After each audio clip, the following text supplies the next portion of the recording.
Salam sejahtera, selamat pagi tuan-tuan dan puan-puan yang dihormati sekalian. Terima kasih kerana terus bersama dalam channel saya untuk mengupas isu-isu politik secara jujur, secara ikhlas, secara bebas. Dan pastinya kita mau analisis yang berfakta, ya. Baik. Tuan-tuan dan puan-puan yang dihormati sekalian. Kemarin ada orang tanya kepada saya, kemana arah tuju UMNO selepas ini? Of course, ramai orang mempunyai persepsi yang masing-masing mengenai nasib UMNO selepas ini. Sebab UMNO sekarang bukan lagi UMNO yang dulu. Kalau dulu punya UMNO, kita bagi tiang kelapa untuk bertanding pun boleh menang. Kita bagi batu jadi calon pun boleh menang. Tapi sekarang tidak lagi. Dibuktikan pada PRU yang lalu, mereka tidak pun sampai 30 kerusi.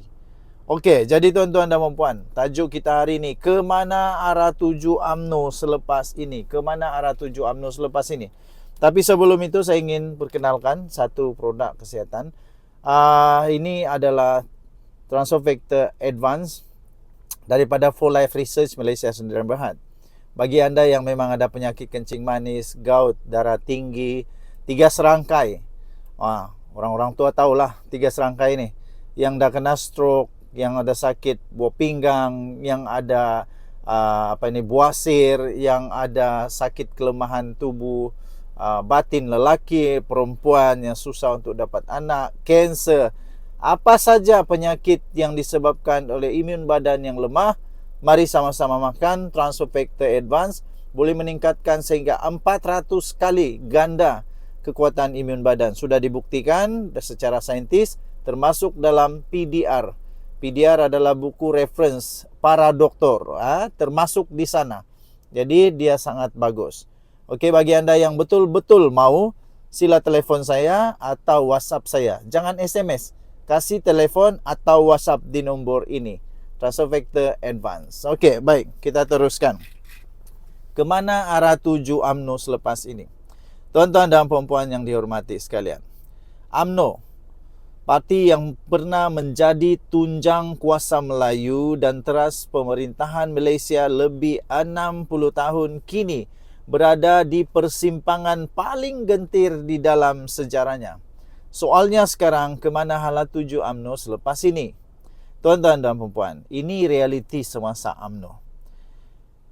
UMNO kini sebahagian daripada kerajaan pimpinan Perdana Menteri Datuk Seri Anwar Ibrahim. Namun di sebalik kerjasama ini, sentimen akar umbi masih resah. UMNO yang dahulunya simbol kekuatan orang Melayu kini semakin hilang pengaruh di bawah tangan kuasa Bersatu dan PAS. Di PRN 2023, UMNO gagal memenangi hati rakyat, terutama golongan muda. Banyak kerusi tradisi mereka tumbang. Kenapa? Kerana rakyat melihat UMNO semakin jauh dari suara rakyat. Isu integriti, isu kepimpinan lama dan tiada naratif baru menjadi beban yang cukup berat untuk UMNO. Tuan-tuan dan puan-puan, mari kita lihat pula krisis kepimpinan dan dalaman. Tuan-tuan, Presiden UMNO Zahid Hamidi masih menjadi watak utama. Tetapi persoalannya, adakah beliau masih relevan? Ramai dalam parti sendiri mempersoalkan kepimpinan beliau, terutamanya selepas PRU 15. Tok Matasan ada karisma, tetapi dilihat terlalu berhati-hati. Ismail Sabri pula tidak dominan. Satu-satunya harapan untuk pemulihan bagi UMNO mungkin datang dari luar. Anda pasti terkejut, Khairi Jamaluddin ataupun Sharil Hamdan, jika mereka setuju bersedia untuk kembali dan diberi ruang. Tuan-tuan dan puan, jadi bagaimana jalan keluar UMNO? Apa yang UMNO perlu buat untuk bangkit? Pertama, tuan-tuan dan puan, UMNO perlu melakukan reformasi menyeluruh, bukan sekadar kosmetik. Pembersihan dalaman dari pemimpin, daripada pemimpin yang terpalit dengan kes rasuah, dan naikkan pemimpin yang bersih dan progresif. Kedua, UMNO perlu kembali kepada suara rakyat. Jangan hanya retorik bangsa, tetapi realiti hidup rakyat. Kos sara hidup, pekerjaan, pendidikan anak-anak buktikan UMNO bukan parti elit, tapi pembela sebenar orang Melayu. Ketiga, bina semula jaringan akar umbi dengan program yang nyata dan menyentuh kehidupan. Gandingan orang lama dengan muka baru sangat-sangat penting. Tradisi dan inovasi mesti seiring. Tuan-tuan dan puan, dengan itu UMNO masih belum mati. Tapi kalau ia mahu terus lena dalam mimpi yang lama, rakyat tidak akan menunggu. Masa depan UMNO terletak bukan pada sejarahnya, tapi pada keberanian melakukan perubahan sekarang. Rakyat sedang melihat. Soalnya sekarang UMNO sanggup berubah atau terus hilang? Kalau anda rasa UMNO masih ada harapan, komen di bawah. Dan jangan lupa untuk subscribe untuk analisis politik Malaysia yang berani dan bebas. Kita jumpa lagi. Bye-bye. Salam sejahtera, selamat pagi tuan-tuan dan puan yang dihormati sekalian. Ramai orang bertanya, siapakah pengganti Hadi Awang yang paling sesuai, yang terbaiklah ya, untuk PAS dan Perikatan Nasional. Okey, saya ingin berikan beberapa analisis penting kepada tuan-tuan dan puan-puan, siapa yang terbaik ya. Okey, nama yang terbaik, calon terkuat, pastinya antara calon yang betul-betul dapat menggerakkan PAS dan seterusnya menjadi pemimpin yang setidak-tidaknya mestilah lebih baik daripada Hadi Awang. Ya, mesti lebih baik daripada Hadi Awang. Tapi sebelum itu tuan-tuan dan puan yang dihormati sekalian, bagi anda yang ada masalah sakit, penyakit kencing manis, darah tinggi, kolesterol, kanser, sakit buah pinggang, perlu cuci darah, buasir, susah mau dapat anak, semua itu adalah penyakit yang memang menyebabkan kita susah untuk hidup.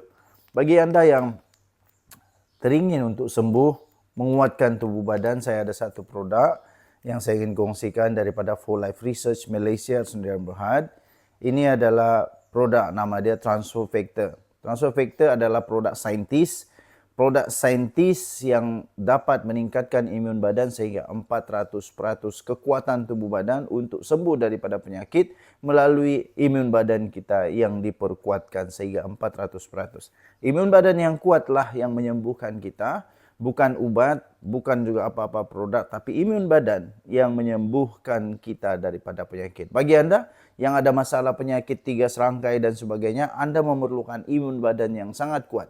Salah satu produk dia inilah Transfer Factor Riovida Stick. Okey, yang ini boleh meningkatkan tenaga kita. Okey, sila hubungi saya, nombor telefon di sini, saya akan layan anda. Kita teruskan. Calon terkuat pastinya Tuan Ibrahim Tuan Man yang telah menjawat timbalan Presiden PAS sejak tahun 2015 lagi dan kekal tiada cabaran sejak pemilihan pada tahun 2023. Menunjukkan bahawa ada sokongan dan kestabilan dalam kepimpinan beliau di dalam parti PAS. Beliau juga pernah memimpin strategi partis kepelbagaian iaitu DHPP untuk bukan Muslim. Menunjukkan keupayaan untuk mendekati lagi PAS kepada pengundi bukan Melayu. Seterusnya tuan-tuan dan puan, beliau juga terlibat aktif dalam isu-isu besar seperti isu ladang babi di air kuning, menunjukkan kemampuannya dalam berbicara isu rakyat secara praktikal.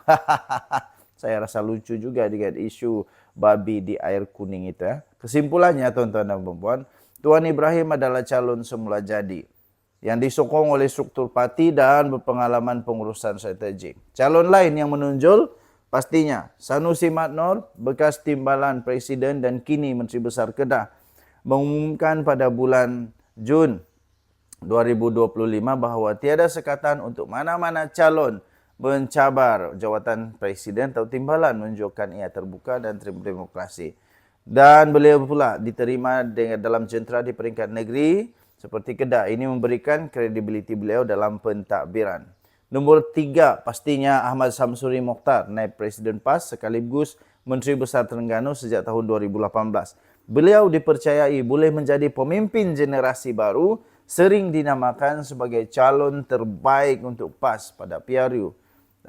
Menurut Hadi Awang semasa pengumuman calon PRU 15 yang lalu. Pendekatannya yang lebih teknokratik dan mudah mungkin dapat membuka pintu sokongan pengundi yang lebih luas. Jadi siapa calon yang terbaik, bro? Jadi calon yang terbaik jika kriteria penting ialah kekuatan parti, dalaman parti, penerimaan ahli dan kestabilan, maka Tuan Ibrahim Tuan Man lah adalah calon yang terbaik. Tapi jika PAS ingin bergerak ke arah peremajaan dan pendekatan teknokratik, nama seperti Ahmad Samsuri Mokhtar dan Muhammad Sanusi Maknur memberikan alternatif yang relevan. Jadi tuan-tuan dan puan, siapa pilihan anda? Sila tinggalkan komen. Bagi saya, pengganti yang terbaik adalah Ahmad Samsuri Mokhtar. Yang lebih educated. Bagi saya lah. Okey, kita jumpa lagi. Bye-bye. Salam sejahtera Malaysia. Denyut nadi suara rakyat bergema di channel ini. Isu sekarang ini yang paling panas ialah tentang pengampunan Datuk Seri Anwar Ibrahim yang dikatakan oleh Mahathir bahawa pengampunan itu tidak sah. Tetapi nampaknya ini adalah berita paling mengejutkan kepada Datuk Seri Anwar Ibrahim dan juga kepada Kerajaan Perpaduan. Adakah Datuk Seri Anwar Ibrahim akan ditangkap semula kerana tidak sah pengampunannya? Benarkah bahawa apa yang disebut oleh Tun Mahathir itu benar, ataupun itu hanyalah satu cara Datuk Seri Anwar Ibrahim dikenakan cuba digamekan oleh Tun Mahathir. Tapi sebelum saya terangkan lebih lanjut, saya ingin perkenalkan satu produk kesihatan daripada For Life. Okey, yang ini dalam bentuk sachet, tetapi ada banyak lagi bentuk dia dalam bentuk tablet, dalam bentuk kapsul dan sebagainya. Bagi anda mungkin yang mengalami penyakit kencing manis, darah tinggi, gout, kolesterol, apalagi katarak, sakit belakang, imun badan, semua penyebab kepada penyakit. Apabila imun badan kita tidak kuat, kita akan kena penyakit. Dengan For Life Transfer Factor, anda boleh sembuh dengan imun badan yang kuat. Apabila imun badan yang kuat, optimum, dia akan lawan penyakit dan boleh sembuh. Sekiranya anda tergolong dalam kalangan orang yang memang berpenyakit kanser, buah pinggang, hati, jantung, kencing manis, katarak, apa saja, anda boleh hubungi saya di nombor yang tertera. Saya akan berikan penerangan sebaik mungkin. Okey, kita teruskan. Tapi rupa-rupanya tuan-tuan dan puan-puan yang dihormati sekalian, sandiwara ini hanyalah sandiwara yang dicipta oleh Mahathir. Kerana menurut AGC, Mahathir sendiri hadir dalam mesyuarat itu.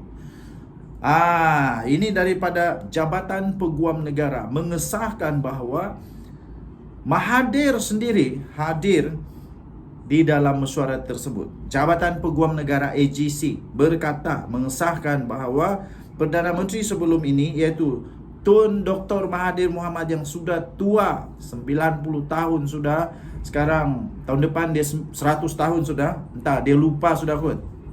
Dia kan kata dia mudah lupa. Okey. Dr. Mahathir sendiri hadir dalam mesyuarat lembaga pengampunan tersebut yang membuat keputusan mengampunkan Datuk Seri Anwar Ibrahim. AGC membuat penjelasan itu selepas beredar satu video yang sangat-sangat teruk. Saya tidak sangka Tun Mahathir sanggup bohong macam begitu. Saya tidak sangka Tun Mahathir ini pembohong dan penipu.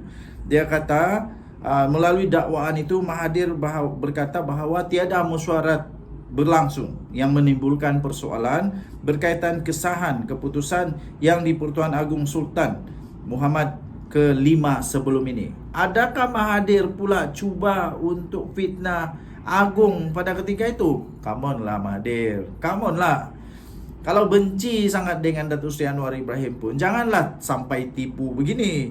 AGC berkata mesyuarat Lembaga Persekutuan Wilayah Persekutuan Kuala Lumpur, Labuan dan Putrajaya ke-51 yang diadakan pada 16 Mei 2018 pada jam 11 pagi di Istana Negara Kuala Lumpur Mesyuarat lembaga pengampunan tersebut telah dipengerusikan oleh Kebawah Duli Yang Maha Mulia Seri Paduka Baginda Yang di-Pertuan Agong, iaitu Sultan Muhammad Kelima, dan turut dihadiri antaranya Yang Amat Berhormat Tun Dr. Mahathir sendiri. Nah, siap nama dia full lagi, Tun Dr. Mahathir bin Muhammad sendiri, selaku Perdana Menteri pada masa itu, menurut AGC. Pada Ahad yang lalu, pemimpin pembangkang berkongsi rakaman video kenyataan Mahathir yang tidak bertanggungjawab ini. Dia kata, yang antaranya berkata dia menandatangani dokumen berkaitan pengampunan Anwar tanpa mesyuarat lembaga pengampunan dan tanpa nasihat Peguam Negara. Saya harap Jabatan Peguam Negara mengambil tindakan sekeras-kerasnya kepada Tun Mahathir supaya dia tidak bohong lagi. Kalau memang betul mesyuarat ini ada, saya harap Jabatan Peguam Negara ambil tindakan sekeras-kerasnya. Peguam Negara juga memberikan pendapat bertulis mengenai perkara itu selaras dengan pasal 9 perkara 42 Perlembagaan Persekutuan untuk pertimbangan lembaga pengampunan. AGC memandang serius perkara ini sebagai isu yang melibatkan kepentingan perlembagaan dan institusi. AGC juga menegaskan bahawa sebarang kenyataan yang boleh mengelirukan masyarakat mengenai keputusan lembaga pengampunan adalah tidak wajar sama sekali. Tuan-tuan dan puan-puan yang dihormati sekalian, saya tidak setuju apa yang dilakukan oleh Tun Mahathir ini. Ya, walaupun dia memang Perdana Menteri paling lama dalam sejarah negara Malaysia, paling tua Perdana Menteri di Malaysia, tapi dia tidak berhak untuk memfitnah, tidak berhak untuk membohong, apalagi yang berkaitan dengan perlembagaan, apalagi yang berkaitan dengan di-Pertuan Agong. Saya benar-benar tidak setuju dengan perkara ini. Tidak kisahlah sama ada orang itu daripada kerajaan kah, pembangkang kah, kalau membohong tidak dibenarkan. Saya tidak setuju. Tuan-tuan dan puan-puan, kita berharap semoga tidak ada lagi Tun Mahathir nombor 2. Kita berharap semoga penyebaran video Tun Mahathir itu dihentikan segera, dan kita berharap semoga pihak-pihak yang berkaitan mengambil tindakan menyiasat Tun Mahathir. Kenapa dia cakap begitu? Kalau dia didapati bersalah, saya fikir sudah tiba masanya untuk kerajaan, untuk pihak berkuasa mengambil tindakan kepada beliau untuk jadi pengajaran kepada orang lain. Okey, tuan-tuan dan puan yang dihormati sekalian, sekali lagi saya ingin perkenalkan produk ini daripada Full Life Transfer Factor. Nama dia Full Life Transfer Factor. Produk ini memang sangat bagus. Sudah ramai orang yang mendapat kesihatan lebih baik, yang mendapat imun badan yang lebih kuat, lebih optimum dengan produk Transfer Factor. Okey, sekali lagi saya ingin jelaskan bahawa Full Life Transfer Factor bukan ubat. Dia adalah molekul imun yang menguatkan imun sistem badan untuk melawan penyakit.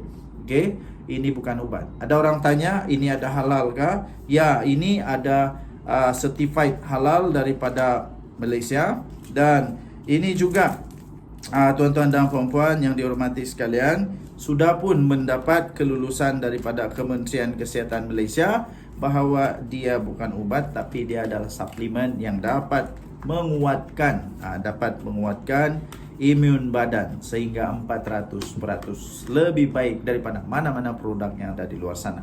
Sila terus hubungi saya bila-bila masa. Dan Nadi Suara Rakyat bergema di channel ini. Jangan lupa tekan butang subscribe, like dan share. Bye-bye.